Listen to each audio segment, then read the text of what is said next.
Hello everyone, how's it going? And welcome to the official patch notes for Wild Rift patch 5.1a. We're going to be breaking down all the changes in these patch notes to see what the first patch of 5.1 is going to be. Obviously, we had the Rune items, the light items, a few champion changes as well happening in patch 5.1. But this is the first big major patch of this patch cycle, which is really going to be interesting to see what they do to these Ruin and light items, because I think some of them are just crazy strong at the moment, and I hope some of them get nerfed. Obviously, some of them already got nerfed in the hotfix with Infinity Orb and also Horizon Focus, so maybe won't be seeing changes for them, but hopefully we'll see changes to some of the other ones. Before we get into the patch notes though, I will be doing a giveaway on this video. Big thanks again to Riot for giving me some skin codes to give away to you all. All you have to do is subscribe to the channel, like the video, and leave any comment down below. That's all you have to do, and you'll be entered into the giveaway, and I'll probably announce the winners sometime near the end of this month. Right, let's get into the patch notes. First up, we have the long-awaited Viego. We have an official date now, May the 8th.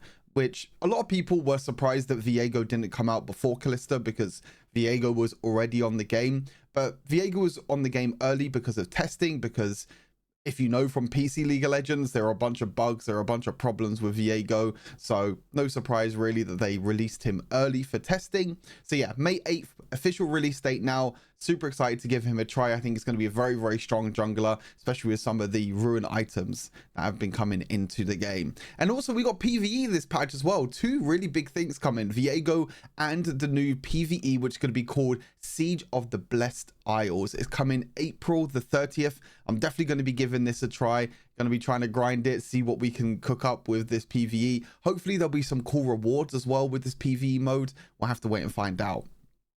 Also, some other events as well. I do have to say that in terms of the events, there are a lot more events going this year already, because I kind of complained a little bit before that the events page was kind of dead and the homepage was pretty dead. Look at these events. We've got PvE mode and a bunch of events like event. Like there is quite a lot of events that are coming. Ink Splendor, which is going to be to do with the new skins that are coming out. Legacy of the East, looking for the opportunity to finally get your hands on Jade Dragon Wukong Special Edition or Dragon Fist Lee Sin Special Edition. So bringing both of these skins, I believe they're only in China at the moment, but now they're going to be available for a limited time, it seems like, for the rest of the world. So that's going to be quite nice. It looks like it's gacha though. The first 5 rolls, you'll be guaranteed a premium reward. To be fair, that is kind of low, to be fair.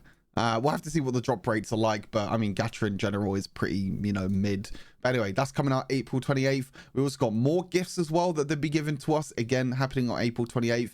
And then obviously Viego's arrival May the 8th as well. So a lot of cool events coming to Wild Rift. All right, on to the important parts, I should say. Champion changes.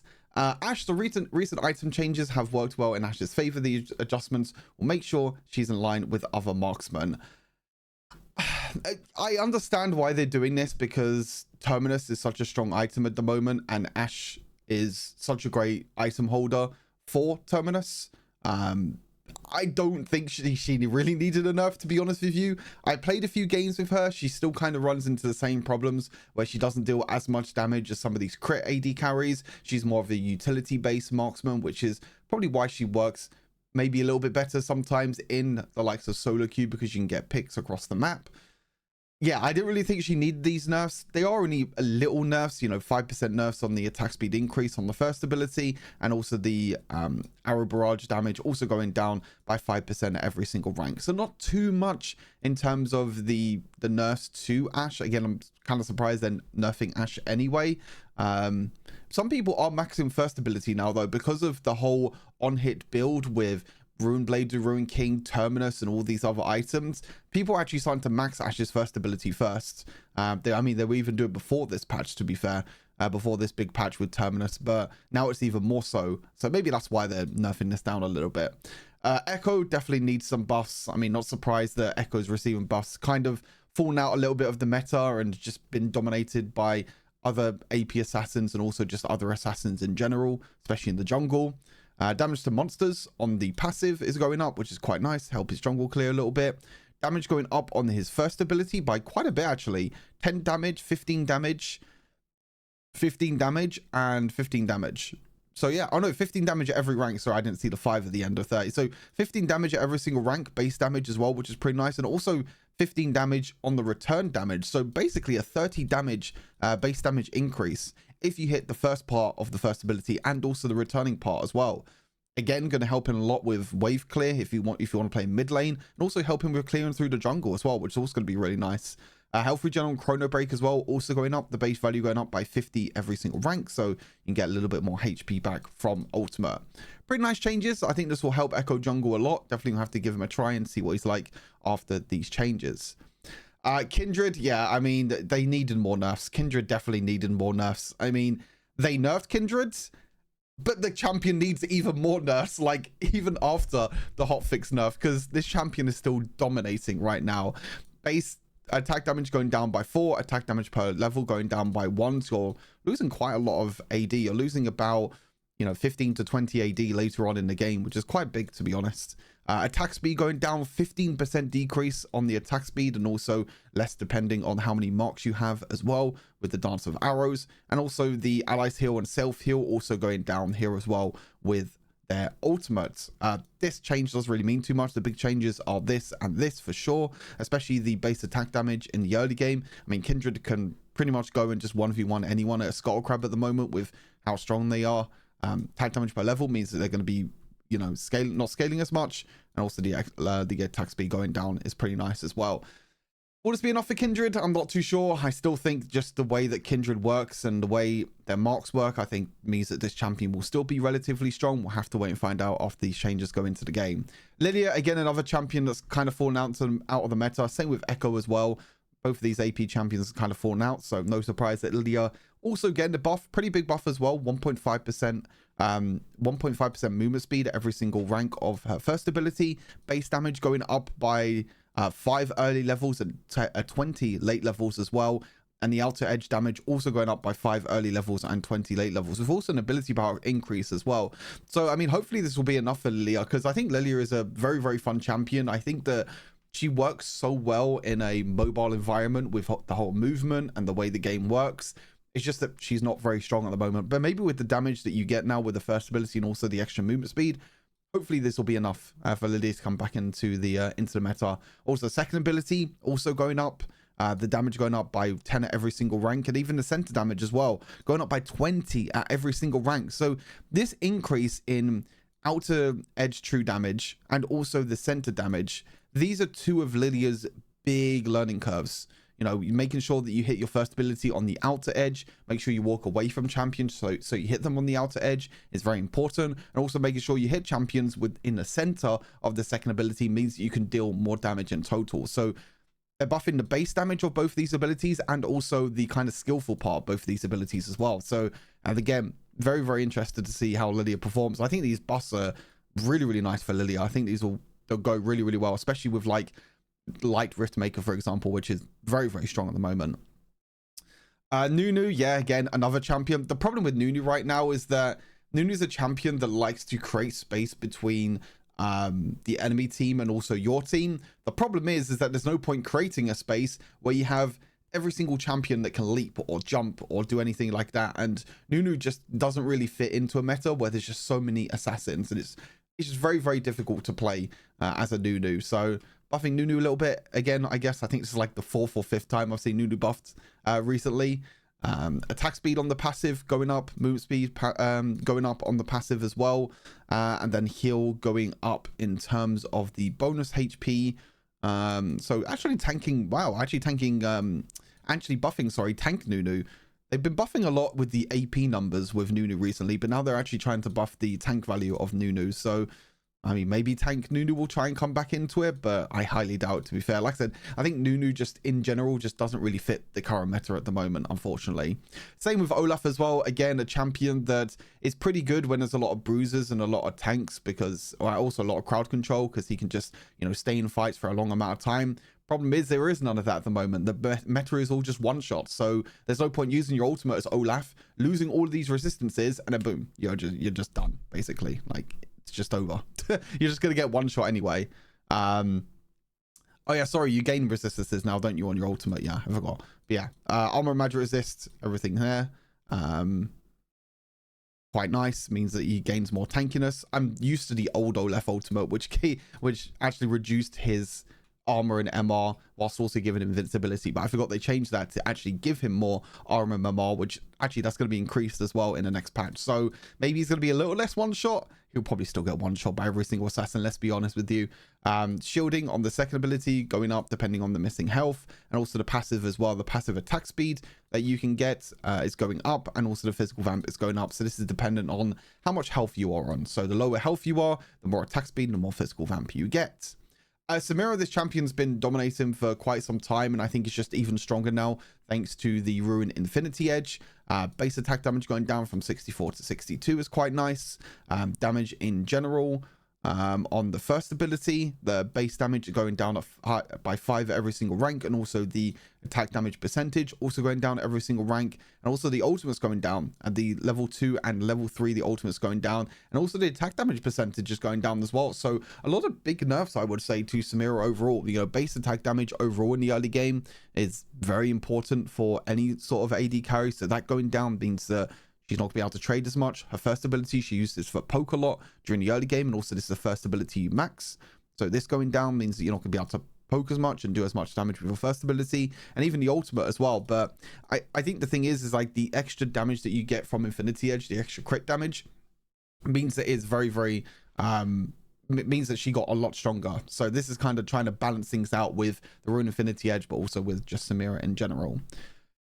Twitch, honestly, I don't know why. I mean, this is a whole China stat thing. Like, I can quickly show you the China stats. Like, the whole reason they're nerfing Twitch is because like Twitch has the highest win rate at the moment in China, in the ADC, and also Ashe as well at the same time. But I really don't feel like these champions are really solo queue champions. I mean, maybe if you put Twitch with like any sort of supports or enchanters, then it could work well. Ashe, as I mentioned already, is just more to do with utility. I mean, Miss Fortune's up there as well, which is quite surprising. Samira's obviously up there as well, but like Twitch being nerfed, yeah, I don't know. I mean, the mid and late game makes sense, but that's just how the champion works. You kind of give up your early game because your early game is super weak. You're one of the weakest early game champions, but you're supposed to scale well into the mid and late game. That's just how the champion works. That's just the kind of the art of the champion, I guess, in a way. So it's kind of weird that they're trying to nerf that down.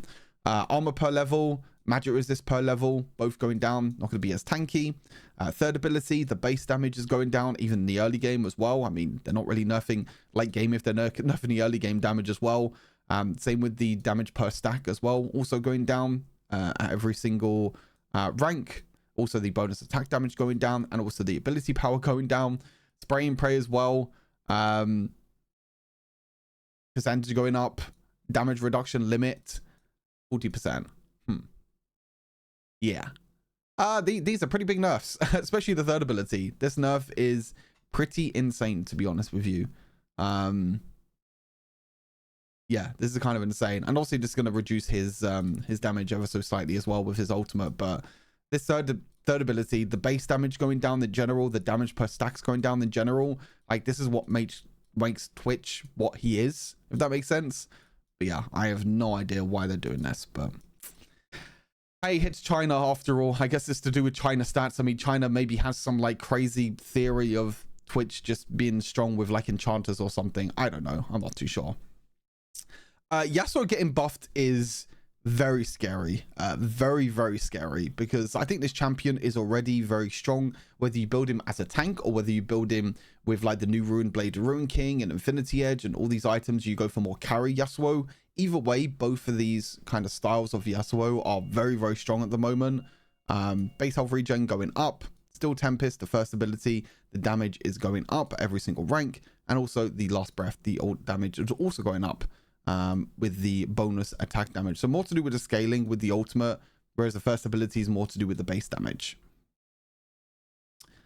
Zoe, this champion's been strong for time now. Like the champion just got even stronger thanks to the buffs that happened to a lot of the AP items, Light Infinity Orb, Rune Death Cap, all these items.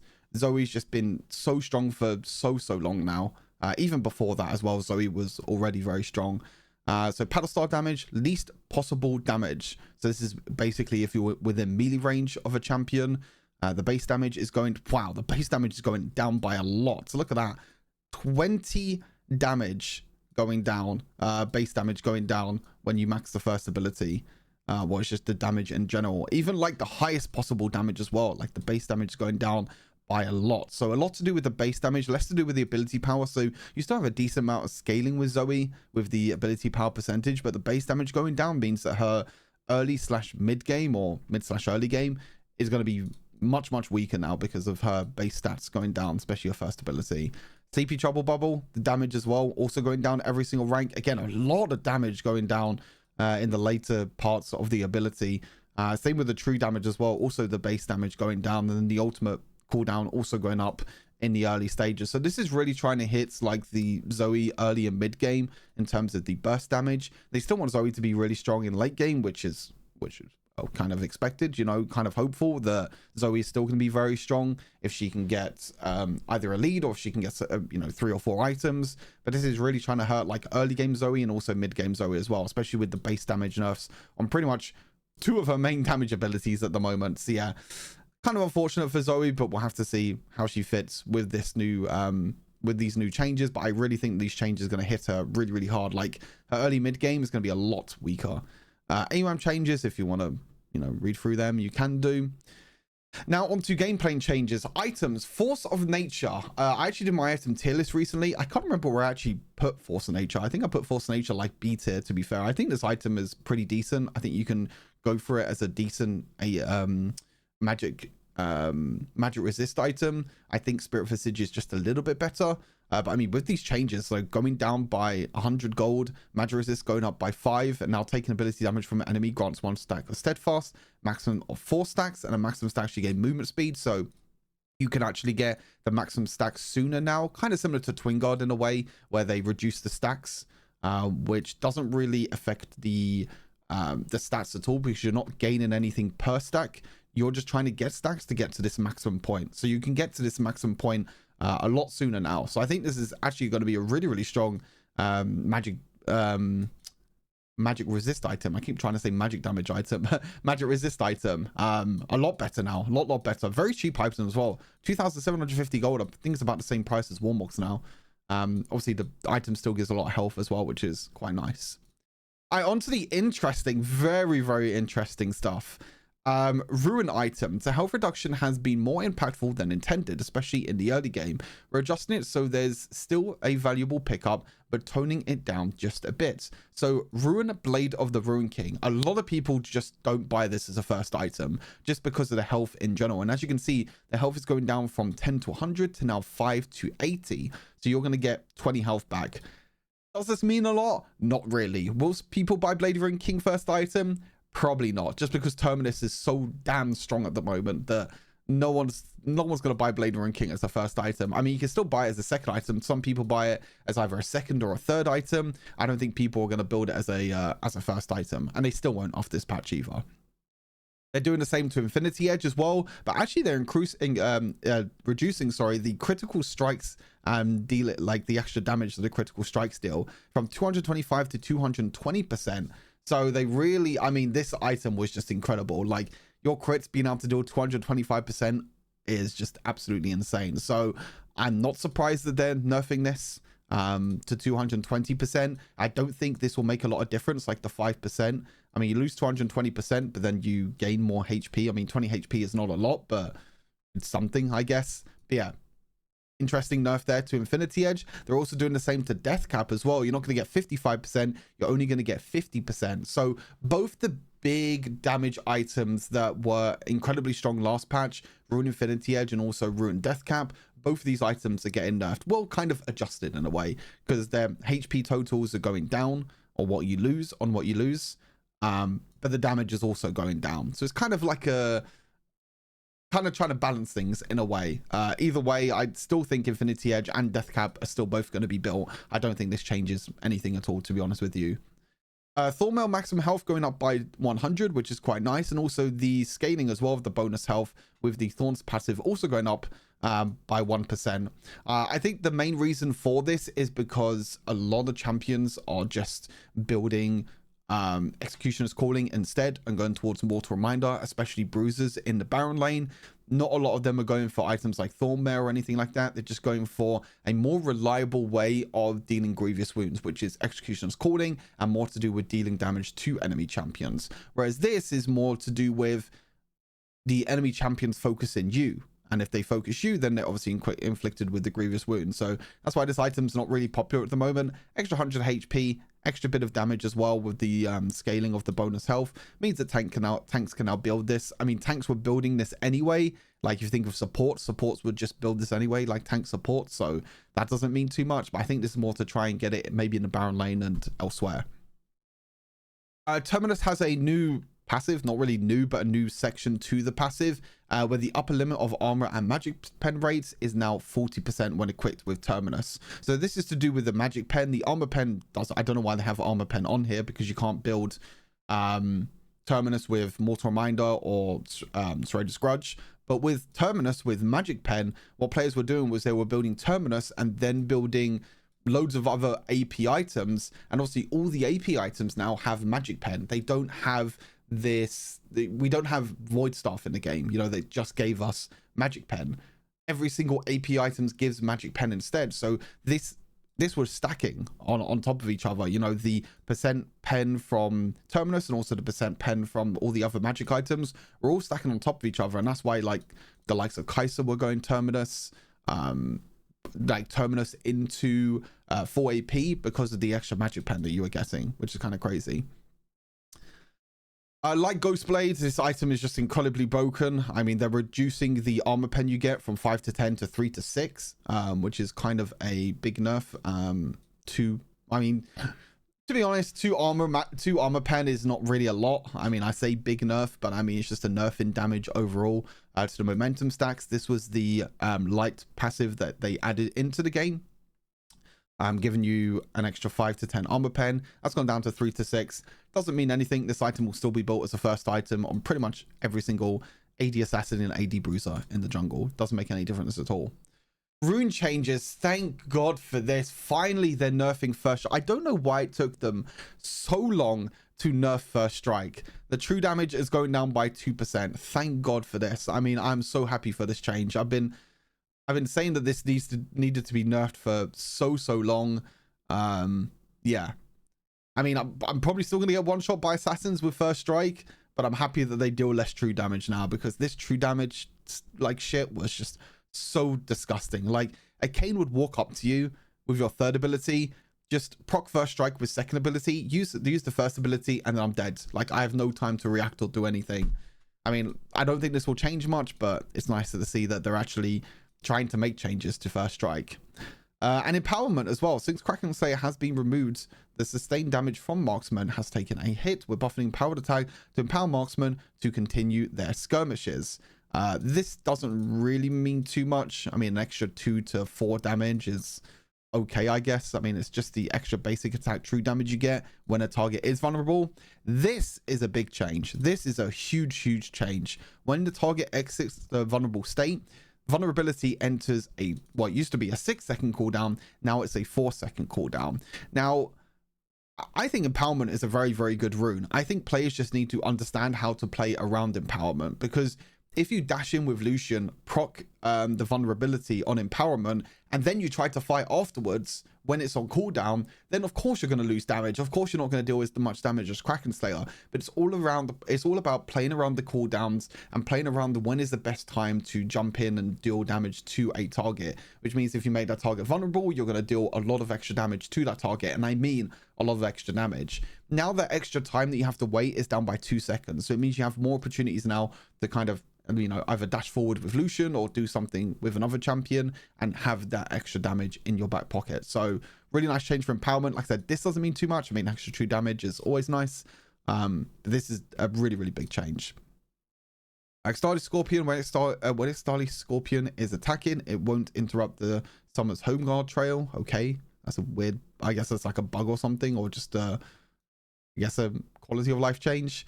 Players won't be able to summon Extali Scorpion when they have taken damage within the last 2 seconds. Wasn't this a thing already? I'm pretty sure this was already a thing in the game, because you couldn't summon the Extali Scorpion anyway. Like, you were standing on it for a good 2 to 3 seconds anyway, unless it was more before and now it's less. But like, I'm pretty sure this is already a thing. I'm not too sure. That's a bit weird one. And then skins, Cottontail Vex, gonna be really, really nice. We have the new, I do not know how to say the name, Calligraphia. I don't know how to say that name. I need to figure out how the bloody hell to say that name. That's gonna be an interesting one. Yasuo, Jarvan, Trendemir, Janna, Zaya, Yay, and then prestige version of Yasuo, probably gonna be pay to win. Probably gonna be Gamba, or some sort of Gamba, or probably in the loot system. Gamba skin special edition, Gamba skin special edition. Supreme Selves Akali, which I'm pretty sure was a China exclusive, now coming into thingy as well. So 3 China exclusive skins come into the global server, which is quite nice. And then you have the arcade skins, Arcane Viego, which is going to be the release skin, Arcade Caitlyn, and also Arcade Hecarim. And then companions release on 28th of April. I think these are new companions that are coming to the game. Yeah, pretty exciting stuff. Again, the meta has been pretty crazy right now because of all these Rune items. We'll have to see if any of these changes to the Rune items do anything. I don't think they will, but I think overall champion changes are pretty decent. I don't agree with some of the nerfs, but I definitely agree with all of the buffs that they did to some of the champions. Cool events, and obviously Viego coming out on May the 8th. So yeah, thank you for tuning into the video. I appreciate it. Again, a reminder, if you do want to enter the giveaway, make sure that you like the video, subscribe to the channel, and comment down below. And until next time, take care and have a good rest of the day. Peace.